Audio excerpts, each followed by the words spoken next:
Dumelang Batswana Kuchai. My name is Kamogela Mahupela and I'm the Bifm Client Relations Officer. Today we're going to be analyzing and reviewing the budget speech. Please like, share and comment as we would like to hear your views and thoughts on the speech. Mr. Mbaki, how are you? I'm alright, thank you. How are you? I'm alright. Let's talk about Motswana Kuchai. As an ordinary Motswana, why should I be concerned about the budget speech? How does it affect me as a citizen of Botswana? Okay, yeah. Firstly, obviously, the resources that we're talking about in the budget speech are the billions that we hear about. Every single citizen has a share or has a stake in that.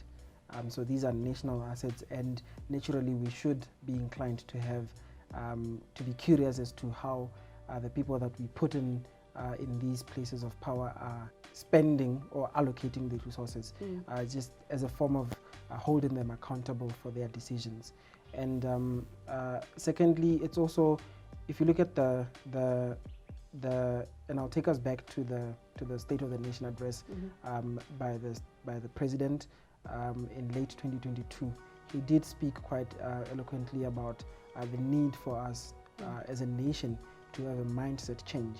And for a long time, and historically, we've known our nation to be expectant of the government. So every single time there's any issue or something slightly goes off the rails, the average Motswana asks, what is the government doing about this? When are they going to act? They've taken too long to act. Very rarely do you get someone asking, what can I do about this? What opportunities lie in all of this for me? Because truth be told, the government is there to provide the support that we need, and within that support, they create an enabling environment where we can take advantage of those opportunities and make them work for ourselves. Definitely, and the government can only do so much, and quite frankly, their role is facilitating or putting in place those policies and those measures that can offer the average Motswana that platform to be able to take advantages of these opportunities and propel themselves to greater heights. So if you look at the 6 key areas that the minister spoke about, there is quite a lot of opportunity in that, not only for the individual but for even the local business. If you look at the business environmental reforms, obviously if that is implemented well, and also the value chain development, if those are implemented well, it means that it would be easier to do business locally. There will be a lot of government support. We've seen also with some tax incentives from companies that have those special economic zone licenses. So that all of those, in there lies a lot of opportunities for individuals as well as for companies to take or to now start thinking about, okay, the government has done their part.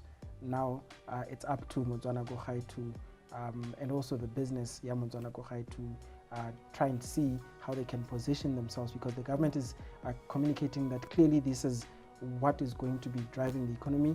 This is what is going to receive a lot of government support, and a lot of measures have come through in a vast array of industries, be it tourism, be it agriculture, be it mining, and be it manufacturing. So a lot of these are coming through, and it's high time the average Motswana then start thinking how they can tag themselves along and grow as the economy grows. Absolutely.